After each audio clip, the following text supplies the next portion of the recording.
जगह जगह अलग अलग राज्यों में सुन रहा हूं मैं, यहां इतने स्कूल बंद कर दिए, यहां 1000 स्कूल बंद कर दिए, यहां 1500 स्कूल। तुम अगर स्कूल बंद करते जाओगे तो गरीब अपने बच्चों को कहां भेजेगा? और अगर गरीब अपने बच्चों को पढ़ाएगा नहीं, आज देश में 18 करोड़ बच्चे सरकारी स्कूलों में जाते हैं, 18 करोड़। ये 18 करोड़ बच्चे तो अनपढ़ रह जाएंगे। अगर ये 18 करोड़ बच्चे अनपढ़ रह गए तो देश दुनिया का नंबर 1 देश बन सकता है? नहीं बन सकता। हमें अपने बच्चों के लिए, चाहे गरीब का बच्चा हो चाहे अमीर का बच्चा हो, हमें अपने बच्चों के लिए अच्छी शिक्षा का इंतजाम करना पड़ेगा। करना चाहिए कि नहीं करना चाहिए? और शिक्षा फ्री होनी चाहिए। दुनिया का कोई भी डेवलप्ड कंट्री उठा के देख लो, अमेरिका उठा के देख लो, लंदन उठा के देख लो, जापान उठा के, हर देश ने अपने बच्चों के लिए अच्छी शिक्षा का इंतजाम करा था। गरीब के लिए भी, अमीर के लिए भी उन्होंने अच्छी शिक्षा का इंतजाम करा था, इसलिए वो अमीर बने। हम जब तक अपने बच्चों के लिए अच्छी शिक्षा का इंतजाम नहीं करेंगे, हम अमीर देश नहीं बन सकते, गरीब के गरीब रह जाएंगे। आज दिल्ली के अंदर हमने करके दिखाया है। ये कहते थे सरकारी स्कूल चल नहीं सकते, इसलिए सरकारी स्कूल बंद कर दो, प्राइवेट में भेज दो अपने बच्चों को, सरकारी स्कूल बंद कर दो। हमने दिल्ली में सरकारी स्कूल ठीक करके दिखा दिए। आपने देखा, जाके देखे दिल्ली के अंदर? दिल्ली में सरकारी स्कूल इतने शानदार कर दिए, पिछले साल 4 लाख बच्चों ने अपने प्राइवेट स्कूलों से नाम कटा के सरकारी स्कूल में भर्ती हुए हैं। अमीर लोग भी अब अपने बच्चों को सरकारी स्कूलों में भेज रहे हैं। इस बार 450 बच्चे हमारे आईआईटी के अंदर, उनका एंट्रेंस में, जब ये भगवंत मान जी बोल रहे थे, जब मैं आईआईटी में गया था उस साल मैं अकेला आईआईटी में गया था हिसार से। आज दिल्ली के सरकारी स्कूलों में से, हर सरकारी स्कूल में से 4 बच्चे आईआईटी के अंदर जा रहे हैं। अब आप सोच के देखो, एक कारपेंटर का बच्चा, लड़का कारपेंटर 10,000 रुपए 12,000 रुपए महीना कमाता है, उसका लड़का आईआईटी के अंदर कंप्यूटर साइंस में चला गया। जब वो निकलेगा 3 लाख 4 लाख रुपए महीने की उसकी तनख्वाह होगी। तो कारपेंटर की तो जिंदगी बन गई, परिवार गरीबी से निकल गया कि नहीं निकल गया? मैं हमेशा कहता हूं, एक पीढ़ी के अंदर हम अपने देश की गरीबी दूर कर सकते हैं अगर हम अपने सारे बच्चों को अच्छी शिक्षा दे दें तो। लेकिन सारे बच्चों को अच्छी शिक्षा देनी पड़ेगी। और कोई कुछ कहना चाहते हैं?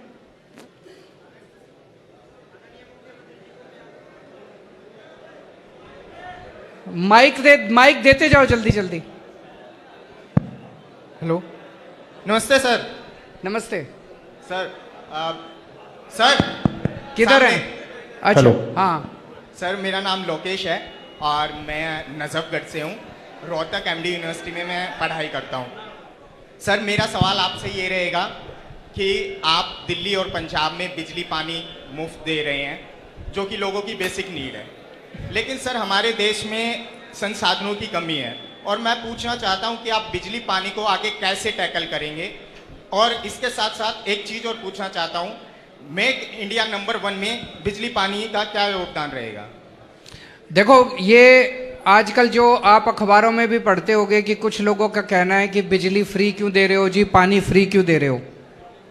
अभी तक नेता क्या करते थे? पैसे खूब कमाते थे, भ्रष्टाचार करते थे, अपने पैसे स्विस बैंक में ले जाते थे। जनता को कहते थे, आप कुछ भी काम कराने जाते थे, कहते थे पैसा नहीं है, सरकार घाटे में चल रही है, पैसा नहीं है, सरकार घाटे में चल रही है। हम लोगों ने सरकार बनाने के बाद देखा कोई घाटे में नहीं चल रही, सरकार के पास बहुत पैसा है, सारा पैसा चोरी कर रखा इन्होंने। उस पैसे को बचाना चालू किया हमने।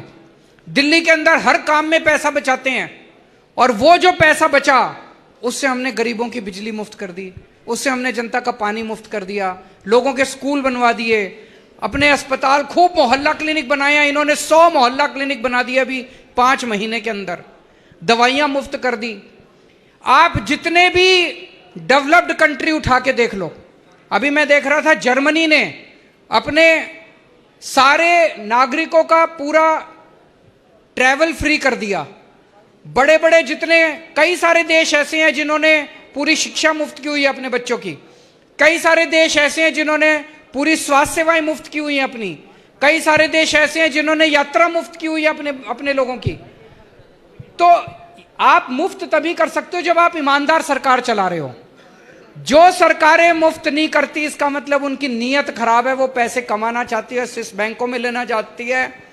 अभी दिल्ली के अंदर आपने सुना होगा, ये हमारे एमएलए खरीदने के लिए हमारी सरकार गिराने के लिए आए, 20-20 करोड़ रुपए दे रहे थे एक एक एमएलए को। कहां से आया जी ये पैसा? 40 एमएलए खरीदने के लिए 800 करोड़ रुपए लेके आए थे। कहां से आया ये पैसा? सरकार से ही तो निकाला इन्होंने। जो आपका टैक्स का पैसा है, पेट्रोल डीजल का पैसा है, वही तो निकाला इन्होंने। ये चोरी हम नहीं करते, एमएलए हम नहीं करते, एमएलए नहीं खरीदते, सरकारें नहीं गिराते, ईमानदारी से काम करते हैं, सारे काम होंगे। अगर ईमानदारी से होगा तभी देश आगे बढ़ेगा।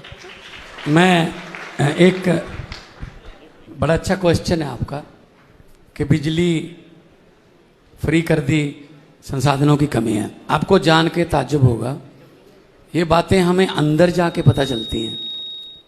पंजाब में भाखड़ा डैम है, भाखड़ा नंगल डैम सुना होगा आपने, बिजली वहाँ से आती। आपको यकीन नहीं होगा, वैसे पंजाब में 9 रुपये यूनिट था, जो हमने बंद कर दिया। अब हमने 600 unit, 300 unit per month, 600 unit तक दो महीने का साइकिल है हमारा बिल का, वो हमने फ्री कर दिया। भाखड़ा यूनिट, भाखड़ा नंगल से सरकार को बिजली कितने की मिलती है? सरकार तो 9 रुपए बेच रही है, सरकार को बिजली कितने की मिलती है भाखड़ा नंगल से? सोच सकते हो, 9 पैसे यूनिट।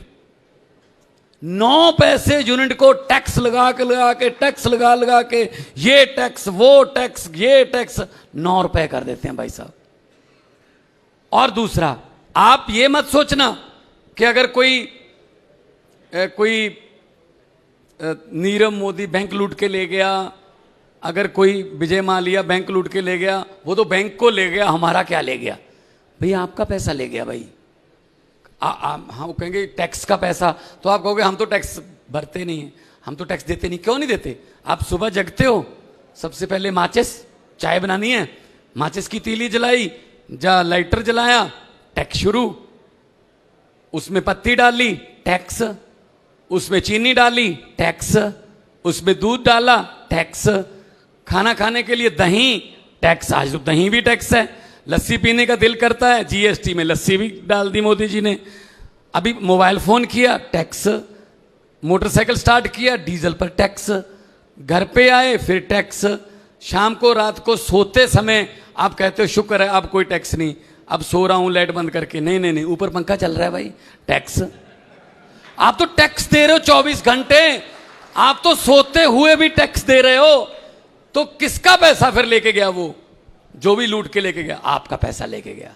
सो इसलिए अपने आप को हमेशा करदाता मानो कि हमारा पैसा है, हम, वो कहते हैं ना हमने क्या लेना है जी, हमने क्या लेना। अगर भगत सिंह भी ये सोच लेते हमने क्या लेना है, तो फिर देश आजाद कैसे होता?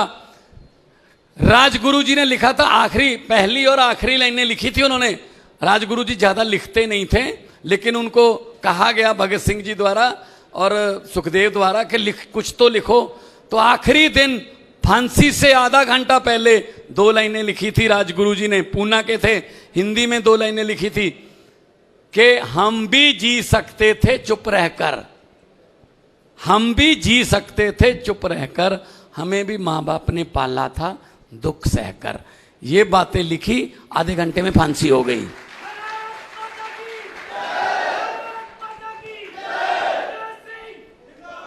देखो, आप भी जी सकते हो चुप रहकर कि लूटने दो, हमने क्या लेना है, हमने क्या लेना नहीं, हमने ही लेना है, अपने देश की लूट का हिसाब लेना है और यूथ ने लेना है। Thank you. हाँ जी, और कोई? सर नमस्कार। हाँ जी सर, मेरा नाम ज्योति अहलावत है। मैं पंजाब यूनिवर्सिटी चंडीगढ़ से पीएचडी कर रही हूँ। मैं हरियाणा के एमएलएज और एमपीज की मेंटल हेल्थ पे काम कर रही हूँ, जो कि पूरे भारतवर्ष की पहली रिसर्च है। तो मेंटल हेल्थ पे? जी सर। तो मैं अपने डेटा कलेक्शन के दौरान बहुत सारे एमएलएज और एमपीज से मिली हूँ, हरियाणा के लगभग सबसे ही मिली हूँ। तो कोई कहता है भारत को विश्व गुरु बना देंगे, कोई इंडिया को नंबर 1 बना देंगे। तो भारत की आज़ादी को 75 साल हो चुके हैं, तो आज तक तो इंडिया नंबर 1 नहीं बना है। तो मैं आपसे पूछना चाहती हूँ कि आपकी क्या योजनाएं हैं, क्या आपके प्लान्स हैं जो इंडिया को आप नंबर 1 बनाओगे? आपके जरिए बनाएंगे? और जब तक आप ये सोचेंगे कि केजरीवाल बना देगा तो नहीं बनेगा। मैं इसीलिए मैं आपको एक उदाहरण देता हूँ। अभी 3 दिन पहले एक डॉक्टर भरत हैं बाड़मेर से, उनसे मैंने बात की। वो मेडिकल डॉक्टर हैं, बहुत गरीब परिवार से आते हैं, बहुत रिमोट विलेज में रहते थे। किसी तरह से माँ बाप के उससे पैसे इकट्ठे करके उन्होंने मेडिकल कर ली। तो जब मेडिकल करी उनको बहुत तकलीफ हुई, लोन लिया, इधर उधर से पैसे नहीं थे उनके पास। मेडिकल करते करते जब वो 2nd ईयर में थे तो उन्होंने ये तय किया कि जो दूसरे गरीब बच्चे हैं मैं उनकी मदद करूंगा। उसके खुद की जेब में पैसे नहीं है और उसने कहा कि मैं मदद करूंगा। उसने 50-50 ऑर्गेनाइजेशन चालू करी जिसमें हर साल वो 50 बच्चों को इकट्ठा करता है, गरीब बच्चों को, अनाथ बच्चों को, कई ऐसे बच्चे जिन्होंने पढ़ाई छोड़ दी 11वीं के बाद, ऐसे बिल्कुल गरीब से गरीब बच्चों को इकट्ठा करके कहता है मैं फ्री में उनको ट्यूशन देता हूं। और उसने कहीं से एक बिल्डिंग डोनेशन में ले ली, 2-4 और लोगों से डोनेशन लेके वो 50 बच्चों को वहां पे रेजिडेंशियल रखता है। उनके खाने पीने का सबका खर्चा डोनेशन से करता है। हर साल 50-50 बच्चों को लेता है। 10 साल हुए, लगभग 500 के करीब बच्चे उसने करे होंगे। 65 बच्चों को वो मेडिकल में एडमिट करवा चुका है। उन 65 में से 10 बच्चों को एम्स में, ऑल इंडिया मेडिकल के अंदर उसने एडमिट करवा दिया। जब हमारा सारा देश इकट्ठा हो जाएगा ना, 130 करोड़ लोग, भारत दुनिया का नंबर 1 देश बन जाएगा। और अगर आपने नेताओं के भरोसे छोड़ दिया, ये जिन MP MLAs की आप स्टडी कर रही हो, तो कभी नहीं होने वाला। इन्होंने 75 साल खराब कर दिए और 75 साल खराब कर देंगे। हम अगर एक साथ इकट्ठे हो गए तो इन नेताओं को भी हमारी सुननी पड़ेगी। फिर सारे, जैसे मैं आपको एक उदाहरण देता हूं, भी 3 दिन पहले प्रधानमंत्री जी ने एक अच्छा ऐलान करा। उन्होंने कहा पूरे देश में 14,500 सरकारी स्कूलों को ठीक करेंगे। बहुत अच्छी बात है, 14,500 सरकारी स्कूल। मेरा यह कहना है देश में 10.5 लाख स्कूल हैं सरकारी। अभी पहली बार में 14,500 करेंगे तो ये 10 लाख सरकारी स्कूलों का तो 100 साल में भी नंबर नहीं आएगा। ऐसा क्यों नहीं कर सकते? सारी राज्य सरकारों को एक साथ लेते हैं और ये 10.5 लाख के 10.5 लाख स्कूलों को एक साथ ठीक करने का प्लान क्यों नहीं बनाते? बना सकते हैं। हमने दिल्ली के अंदर हमने सारे स्कूल एक साथ ठीक कर दिए। मान साहब ने कसम खाई है अगले 5 साल में पंजाब के सारे स्कूल ठीक कर देंगे। अगर 5 साल में हम 2 राज्यों के स्कूल ठीक कर सकते हैं तो केंद्र सरकार 5 साल में पूरे देश के सारे 10.5 लाख स्कूल तो ठीक कर ही सकती है। अब वॉर मिशन पे काम करना पड़ेगा, युद्ध स्तर के ऊपर काम करना पड़ेगा, तब आगे बढ़ेगा। लेकिन काम आपने करना पड़ेगा। आप अगर नेताओं से सोचोगे ये भारत को नंबर 1, उन्होंने कोई इंटरेस्ट नहीं है। वो तो ये देखेंगे उनके दोस्त को दुनिया का नंबर 1 अमीर आदमी कैसे बनाया जाए। Thank you sir.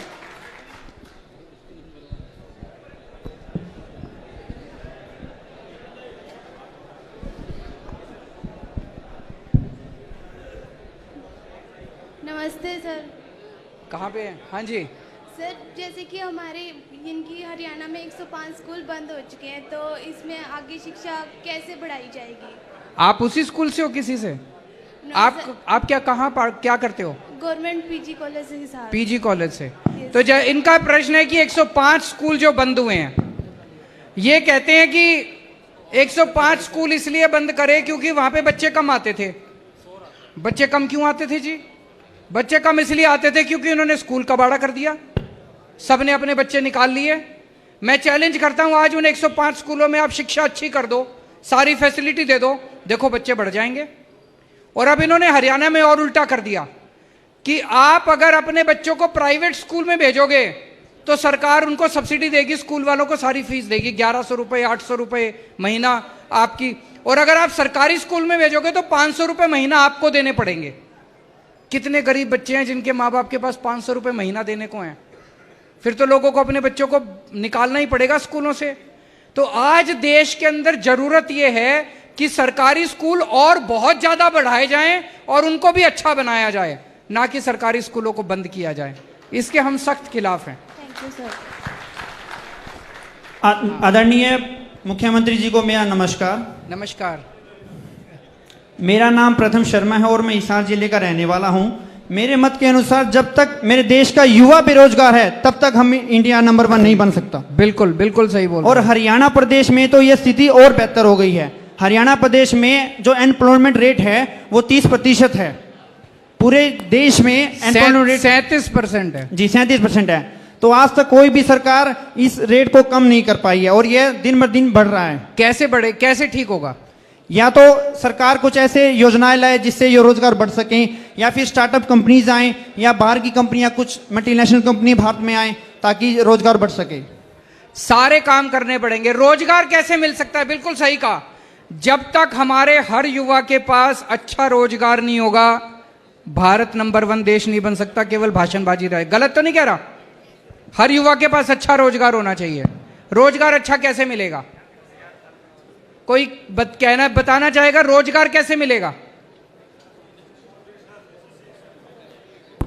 हाँ जी, कोई? Yes sir, here sir, here ये हेलो। हाँ सर, जी, तिरंगा। हाँ जी, तिरंगा तिरंगा। हाँ जी सर, एक्चुअली मेन तो सोर्स जो होता है जॉब का या किसी भी चीज का, वो होती है शिक्षा। अगर शिक्षा अच्छी है तो ऑटोमेटिकली जॉब अच्छी मिलेगी, डिग्री अच्छी है जॉब अच्छी मिलेगी। बिल्कुल। बट सर क्या होता है कि डॉक्टर भीमराव अंबेडकर ने बोला था इक्वालिटी, बट सर अब इंडिया में इक्वालिटी नहीं रही है। अब क्या हो गया है, SC BC वालों को पहले सीटें मिल जाती है, जर्नल वाले रह जाते हैं। तो क्या सर हमें बचपन से ये हमारे माँ बाप को ये बोलना चाहिए कि तुम जर्नल में पैदा हुए हो तो तुम्हें पढ़ाई हार्ड करनी है, या तुम्हें किसी और चीज में इंटरेस्ट नहीं लेना, सिर्फ तुम्हें पढ़ाई करनी है, जब भी तुम्हें कॉलेज में जाके एडमिशन मिलेगा? ऐसा जरूरी है क्या सर? भीमराव अंबेडकर जी ने इक्वालिटी इसलिए रखी थी क्योंकि उस टाइम पे SC BC वालों को नीचे बिठाया जाता था, उन्हें शिक्षा देने का हक नहीं था। बट अब क्या होता है कि जर्नल वाला 80% लेके लाइन में खड़ा होता है, SC BC वाले 50% लेके सीटें ले लेते हैं। मेरे साथ खुद ऐसा हुआ था सर। मैं गुड़गांव से हूँ, सेक्टर 9 से। हमारे यहाँ पे सेक्टर 9 PG कॉलेज है। मेरी 12th क्लियर हुई, मेरे घर वालों ने बोला तेरी परसेंटेज अच्छी नहीं आई। सर मेरी परसेंटेज थी 75, कॉमर्स विद इको से। मैं एडमिशन लेने गया, मैंने सर 15 दिन चक्कर काटे, मेरे कट ऑफ में नाम आता था, मेरी जगह SC BC वाले 50-50, 45% पे सीट ले जाते थे। फिर सर मुझे रेगुलर में एडमिशन नहीं मिला, मैंने अपना 1 साल ड्रॉप किया। मैंने इग्नू से करा, इंदिरा गांधी यूनिवर्सिटी से, ओपन यूनिवर्सिटी से। फिर सर मेरे को वहाँ एडमिशन मिला, वहाँ मेरे को साथ साथ फिर जॉब भी करनी पड़ गई। अब मेरी सर ग्रेजुएशन आधी रह गई है, और सर मैं अब इंडिया बुल्स में वर्किंग था, वो नोएडा शिफ्ट हो गई है, मेरी जॉब भी छूट गई, मेरे पास डिग्री भी नहीं है। तो क्या हम जर्नल वालों को अब क्या ऐसे पढ़ाई करनी चाहिए कि हाँ तुम जर्नल से हो तो तुम पढ़ाई करते जाओ, लास्ट में आके SC BC वाले सीटें ले जाएंगे? ये इक्वालिटी थी सर भीमराव अंबेडकर जी की।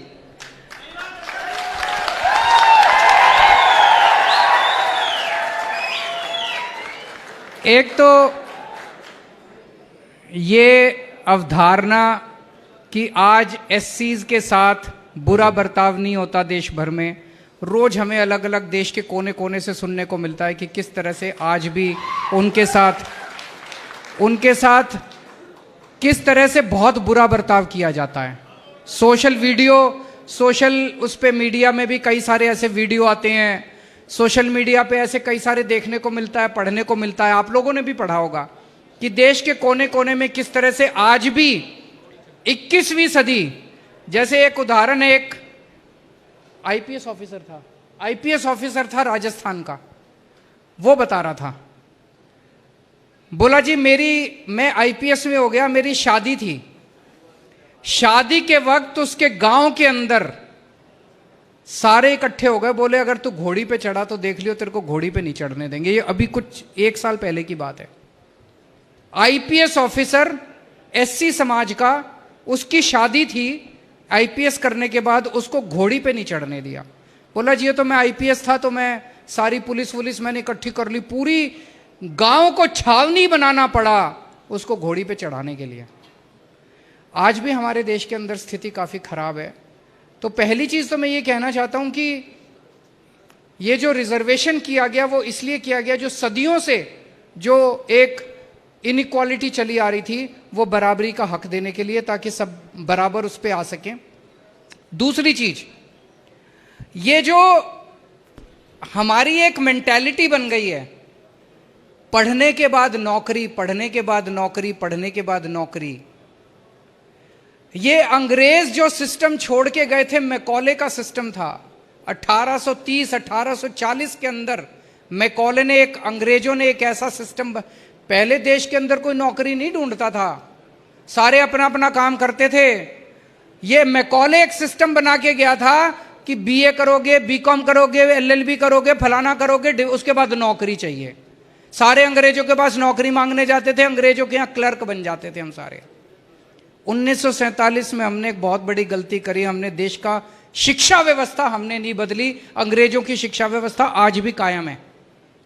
दिल्ली के अंदर हमने एक प्रयोग किया है, आतिशी जी यहां खड़ी हैं, ये उस दिल्ली के सिस्टम का जो एजुकेशन सिस्टम है उसका बहुत बड़ा इसमें इनका योगदान है। दिल्ली में 11वीं और 12वीं के बच्चों को, मेरे पास अभी एग्जाम्पल नहीं है, नहीं तो आपके रोंगटे खड़े हो जाते जब मैं आपको उदाहरण देता। 11वीं और 12वीं के बच्चों को हम बिजनेस करना सिखाते हैं कि आप नौकरी, हम उनके दिल के अंदर कूट कूट के भरते हैं बच्चों के कि आपको नौकरी मांगने वाला नहीं बनना, नौकरी देने वाला बनना है। हम हर बच्चे के दिमाग में ये डालते हैं कि जब तू स्कूल से निकलेगा, कॉलेज से निकलेगा, तू कम से कम 2 लोगों को नौकरी देगा, नौकरी मांगेगा नहीं, कसम खा। उनको बिजनेस करना सिखाते हैं।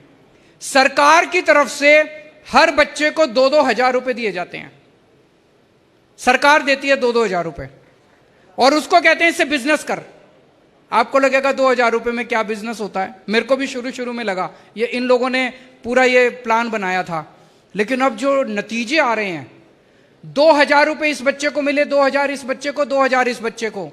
अब ये कुछ 8 बच्चे, 10 बच्चे, 20 बच्चे इकट्ठे हो सकते हैं। तो मान लो 8 बच्चे इकट्ठे हुए और उन्होंने अपनी टीम बना ली, 16 हजार रुपए हो गए उनके। उस 16 हजार रुपए से वो 8 बच्चे इकट्ठे होकर कोई आइडिया सोचते हैं। और क्या क्या आइडिया सोचे हैं बच्चों ने। कोई डार्क चॉकलेट बना रहा है, कोई अलार्म सिस्टम बना रहा है, कोई कुछ बना रहा है, कोई कुछ बना रहा है, और फिर वो अपने व्हाट्सएप पे, फेसबुक पे डाल के बेचना शुरू करते हैं। ऐसे 52,000 टीम्स बन चुकी है दिल्ली के सरकारी स्कूलों के अंदर, 52,000। और फिर हमने उन बच्चों को बड़े बड़े इंडस्ट्रियलिस्ट से मिलवाया। इंडस्ट्रियलिस्ट के सामने इन बच्चों ने अपना अपना आइडिया पेश किया और इंडस्ट्रियलिस्ट से उन्होंने पैसे मांगे कि इन्वेस्ट करो हमारे अंदर। सोचो, 11वीं के बच्चे, 12वीं के बच्चे बड़े बड़े करोड़पतियों के सामने प्रेजेंटेशन कर रहे हैं कि जी ये मेरा बिजनेस है, इसमें इन्वेस्ट करो। किसी टीम को 18 लाख रुपए मिल गए, किसी टीम को 20 लाख रुपए मिल गए इन्वेस्टमेंट। आज एक एक बच्चा जो 12वीं क्लास पास करके दिल्ली सरकार के स्कूल से निकल रहा है, वो ये नहीं कह रहा मेरे को नौकरी नहीं मिल रही, वो ये कह रहा मैं इतने बच्चों को नौकरी दूंगा। आज 11वीं और 12वीं के बच्चों से बात करो, वो कहता है जी मैंने 4 आदमी रख लिए अब अपने बिजनेस में, मैंने 8 आदमी रख लिए अपने बिजनेस में, नौकरी दे। एक बच्चे की कहानी बताता हूं। वो बोला जी जब मैं 10वीं में था मेरे को बड़ी टेंशन रहती थी, मैं पढ़ाई में बहुत खराब था, मेरे को लगता था मेरे को नौकरी कैसे मिलेगी, मैं बहुत टेंस रहता था, बहुत, मेरी पढ़ाई बिल्कुल अच्छी नहीं थी। कहता 12वीं के बाद मेरी टेंशन सारी खत्म हो गई, पढ़ाई में जो मर्जी नंबर आए मैं अपना धंधा कर लूंगा, बिजनेस कर लूंगा, बिजनेस करना आ गया मेरे को। अब अपने को पूरे देश के अंदर बच्चों को नौकरी मांगने वाला नहीं, नौकरी देने वाला बनाना है। एक एक बच्चा जो कॉलेज से निकले, एक एक बच्चा जो स्कूल से निकले, वो ये सोच के निकले कि मैं किस तरह से अपना बिजनेस करके 4 लोगों को नौकरी दे सकता हूं। हमारा देश यही था। 1830 1840 के अंदर इन्होंने पूरा देश कबाड़ा कर दिया अंग्रेजों ने। इस मैकॉले की एजुकेशन सिस्टम को भी बदलना है। दिल्ली के अंदर एक तरफ हमने स्कूल ठीक करे हैं, तो दूसरी तरफ हमने शिक्षा का कंटेंट भी बदलना चालू करा है, ताकि हम अच्छा इंसान बना सकें और नौकरी देने वाला बना सकें। बाबा साहब ने भी किन हालातों में पढ़ाई की थी। सोचो, एक गरीब से गरीब परिवार से निकला हुआ वो बच्चा, गरीब परिवार से, और वो कहां चला गया? अमेरिका में कोलंबिया यूनिवर्सिटी में पीएचडी करने के लिए। आज तो आपके पास इंटरनेट है, इंटरनेट पे देख लेते हो कोलंबिया यूनिवर्सिटी कहां है। मैं सोच रहा था उस बच्चे को बताया किसने होगा कि कोई कोलंबिया यूनिवर्सिटी भी है, और फिर आ गया लंदन से दूसरी 2-2 पीएचडी करी उसने उन दिनों के अंदर। और कोई किसी के नमस्कार सर। हाँ जी सर, जय हिंद। जय हिंद। मेरा नाम नरेंद्र चौधरी, मैं फरीदाबाद से आया हूँ। और एक सुझाव और एक सवाल है मेरा सर। मैं आम आदमी पार्टी पे बहुत सारे गीत स्लोगन्स लिखता हूँ। मेरा ये मानना है कि सर देखिए, देश के हर नागरिक की सोच को बदलना बहुत ही असंभव कार्य है। बिल्कुल बदलेंगे, हर नागरिक की सोच बदलेंगे जी सर। आपके साथ मिलके बदलेंगे सर, जब तक व्यवस्था परिवर्तन नहीं होगा तब तक कुछ नहीं बदल सकता है, और व्यवस्था परिवर्तन के लिए सर सत्ता परिवर्तन होना बहुत जरूरी है। तो हम सब युवा ये सपना देख रहे हैं कि आप 2024 में प्रधानमंत्री बने और इस देश में बदलाव करें और आगे बढ़े। साथियों, हम सब आपके साथ हैं सर। तन मन धन वचन से युवा सोशल मीडिया से टीम बनाएंगे। लेकिन मेरी एक विनती है सर कि जब आप बोलते हैं ना, सारा देश सुनता है। सोशल मीडिया पे यूट्यूब से हम सब देखते रहते हैं, आपको सुनते हैं, भगवत मान जी को भी। जो अच्छे काम आप कर रहे हैं, मीडिया जैसे जैसे चुनाव पास में आएंगे सर 2024 के, मीडिया अच्छी चीजें पब्लिश नहीं करेगा, क्योंकि आपको देखिए भगवान ने इतना ज्ञान दिया है, इतना दिमाग है, आप सारा सॉल्यूशन खुद कर देंगे। क्योंकि मैंने स्वराज, जो आपने पुस्तक लिखी थी आंदोलन के बाद, स्वराज, वो पूरी पुस्तक पढ़ी है सर। 80% तक आप समस्याओं को सर खत्म कर सकते हैं। क्यों कहते हैं ना, कोई चीज कम नहीं कर सकते लेकिन खत्म कर सकते हैं, चाहे वो रोजगार हो, कोई भी समस्या हो। मेरा बस एक ही सवाल है कि आप एक ऐसा मिशन बना दें कि ये युवा जो अभी ठाली और खाली बैठे हैं, 18 से 35 साल के करोड़ों युवा पूरे देश में, आप हर जिले में जाएं। क्योंकि 75 सालों में आजादी में ऐसा पहली बार हुआ है कि इस तरह से सवाल जवाब होते हैं। नहीं, नेता आते हैं, भाषण देते हैं और चले जाते हैं। सर, आपने राजनीति को बदला है, ये क्रेडिट आपका। लेकिन एक आखिरी बात है कि आम आदमी की आखिरी उम्मीद आप में है सर। तो भगवंत मान जी भी बहुत अच्छा पंजाब में काम कर रहे हैं, लेकिन सर हर जिले में जाएं, समय बहुत कम है। कुछ लोगों कहते हैं ना कि जितना समय है सब लगा दो, कुछ लोगों को मैं जगाता हूं, कुछ लोगों को आप जगा दो। तो साथियों, परिवर्तन हमें करना, आप प्रधानमंत्री। बहुत 2014 से सर एक ही सपना है, 2014 से आपको 2024 में पीएम देखना सर, और 2035 तक इस देश को विश्व गुरु सुपर पावर बनाना सर। थैंक यू, जय हिंद। बहुत अच्छा। नमस्कार sir. Sir left side sir, front row. नमस्कार सर। हाँ जी, हाँ जी सर। सबसे पहले तो मैं बहुत ज़्यादा नर्वस हूँ, तो उसके लिए सॉरी। मेरा आपसे ये क्वेश्चन है सर कि जो make India number 1, make India number 1 हम सब बैठ के कर रहे हैं यहाँ पे, क्या वो इंसानों के लिए है केवल? हमारे और जीव हैं, जंतु हैं, हमारी गौ माता है, उन सब के लिए नहीं है सर? सबके लिए है। फिर सर हम पर्यावरण पे तो ध्यान दे ही नहीं रहे बिल्कुल भी। देना चाहिए, आप बताओ सर। देखो जितने हमारे युवा साथी बैठे हैं, सबके सब धूम्रपान इतना करते हैं, इतना करते हैं। मैं सबकी बात नहीं कर रहा, लेकिन बहुत ज्यादा करते हैं। तो सर गवर्नमेंट को एक पॉलिसी लानी चाहिए कि धूम्रपान बिल्कुल बंद हो जाएगा देश से। नॉन वेज है वो बिल्कुल बंद हो जाएगा, हमारा पर्यावरण बचेगा तो हम बच पाएंगे सर। तो क्या आप मुझे ये गारंटी दे सकते हो आज कि मैं नॉन वेज, पर्यावरण और मतलब ये धूम्रपान, पर्यावरण को तो नहीं सर, नॉन वेज और धूम्रपान को इनको खत्म कर दूंगा देश से? अच्छा, एक चीज बताओ, जब हमने दिल्ली में सरकारी स्कूल ठीक करने चालू करे तो कुछ लोग मेरे पास आए, बोले जी एक काम करो, कानून बना दो कि सारे नेताओं के बच्चे सरकारी स्कूल में पढ़ेंगे, कानून बना दो सारे अफसरों के बच्चे सरकारी स्कूल में पढ़ेंगे, बोले जी अपने आप सरकारी स्कूल ठीक हो जाएंगे। मैंने कहा ऐसे अगर बना दिया ना तो उस क्लास में तो ठीक कर देंगे जिस क्लास में वो बच्चा जाता है, उस बच्चे को एक्स्ट्रा ट्यूशन, स्कूल ठीक नहीं होने वाले। और दूसरा मैंने कहा जबरदस्ती नहीं कर सकते किसी के साथ। मैंने कहा मैं सरकारी स्कूल इतने अच्छे कर दूंगा कि लोग खुद ब खुद अपने बच्चों को इन स्कूलों में भेजना चालू कर देंगे। आज हमारे सरकारी स्कूलों में एक ही बेंच पे जज का बच्चा भी बैठता है, आईएएस अफसर का भी बच्चा बैठता है और रिक्शे वाले का भी बच्चा बैठता है। आप लोगों ने खुद ब खुद, अफसरों ने, बड़े बड़े लोगों ने अपने बच्चों को सरकारी स्कूल में भेजना चालू कर दिया। जबरदस्ती नहीं करनी अपने को माहौल ऐसा तैयार करना है, लोगों को तैयार करना है कि वो खुद ब खुद धूम्रपान करना छोड़ दें, वो खुद ब खुद नॉनवेज करना छोड़ दें, वो खुद ब खुद जो है गलत हरकतें छोड़ दें। आप कानून जितने मर्जी बना लो, कानून बनाने से कोई नहीं छोड़ने वाला। छुप के पिएंगे, ब्लैक होएगी, उससे फायदा नहीं है। हमें समाज को बदलना है, सोच को बदलना है। बस अब आखिरी क्वेश्चन लेंगे, फिर उसके बाद। जय हिंद सर। हाँ जी, जय हिंद सर।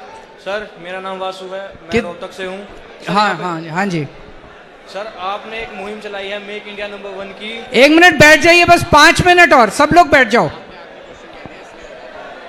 सब लोग बैठ जाओ, सब लोग बैठ जाओ प्लीज।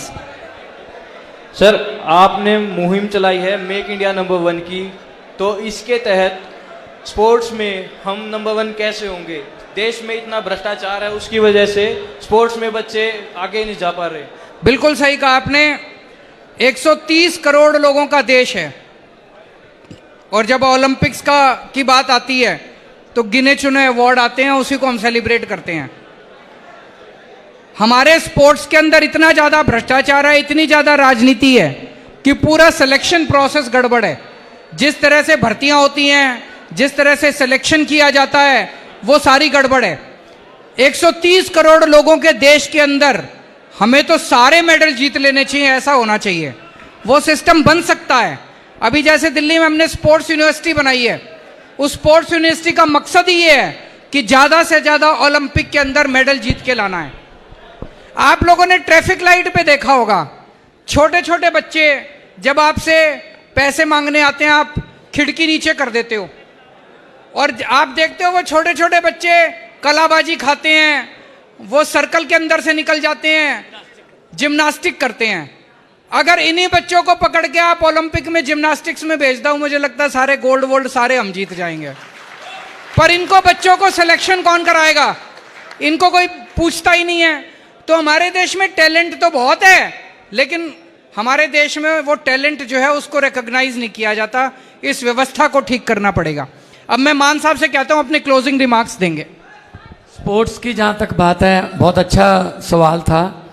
और पंजाब में हमने बड़ी देर के बाद स्कूलों की स्पोर्ट्स जो है उसको शुरू किया है। जिम्नास्टिक, बॉक्सिंग, ऊंची छलांग, दौड़ और नेटबॉल, नेशनल लेवल की कबड्डी, कुछ ऐसे स्पोर्ट्स हैं जो हम भूल गए। सिर्फ एक ही खेल है, मैं उसका किसी खेल का मैं विरोधी नहीं हूं, मैं खुद बहुत बड़ा स्पोर्ट्स लवर हूं। सिर्फ एक ही खेल चलती है, गांव में भी वही चलती है। लेकिन हमारे बच्चों में इतना टैलेंट, अगर कोचेस मिल जाएं, इंफ्रास्ट्रक्चर मिल जाए, हमारे बच्चे फौज में भर्ती होने के लिए नंगे पैर, हरियाणा के बच्चे भी, पंजाब के बच्चे भी नंगे पैर रात को जीटी रोड पर अपनी जिंदगी को खतरे में डालकर एक्सरसाइज करते हैं, प्रैक्टिस करते हैं, फौज में भर्ती होना है जी। कारण क्या है? अगर उनको स्टेडियम मिल जाए तो वो स्टेडियम में अपनी प्रैक्टिस करें, ना कि ये किसी लिंक रोड पर या किसी जीटी रोड पर एक्सीडेंट होते हैं, दुर्घटनाएं होती हैं। तो पंजाब बड़ा भाई है, हरियाणा छोटा भाई है। हम लोग खेलों में बहुत ज़्यादा आगे बढ़ सकते हैं, और उसके लिए हमें चाहिए सच्ची नीयत। और आईटी सेक्टर में हम आगे बढ़ सकते हैं, और कोई भी ऐसा क्षेत्र नहीं है यहाँ हम आगे नहीं बढ़ सकते। बस वही है, सच्ची नीयत जो है वो चाहिए। ये जो भ्रष्टाचारी है ना, इनको बोल देना अरविंद केजरीवाल जी हिसार में आए थे, इनको बोल देना भगवंत मान भी साथ में थे, इनको बोल देना भ्रष्टाचारियों को कि वो ये कह के गए हैं जितने मर्जी इकट्ठे कर लो, पैसे, हीरे, मोती, मगर ख्याल इतना रहे कफन पे जेब नहीं होती, सब कुछ यही रह जाएगा। आप लोग हमारा साथ दीजिए, देश को बनाने में साथ दीजिए, देश को नंबर 1 बनाने में हमारा साथ दीजिए। और मुझे आपके उत्साह से आज लग रहा है कि कोई भी ऐसा नहीं होगा जो आज 10-10, 15-15 लोगों को जाके ये नहीं बताएगा कि आज तुमने एक ऐसा प्रोग्राम मिस कर दिया जिसमें राजनीति नहीं थी, जिसमें सिर्फ ये था कि देश को नंबर 1 कैसे बनाना है। तो एक नंबर 9511000100, इस पे मिस्ड कॉल कीजिए, हम आपको व्हाट्सएप ग्रुप पे जोड़ लेंगे और आपके साथ हम जुड़ जाएंगे। 9511000100, आप भी मिस्ड कॉल करें और ज्यादा से ज्यादा लोगों को कराएं। अब मैं नारा बोलूंगा, मेक इंडिया, आप मेरे पीछे बोलेंगे नंबर 1। मंजूर है? Make India, make India, make India, Bharat माता की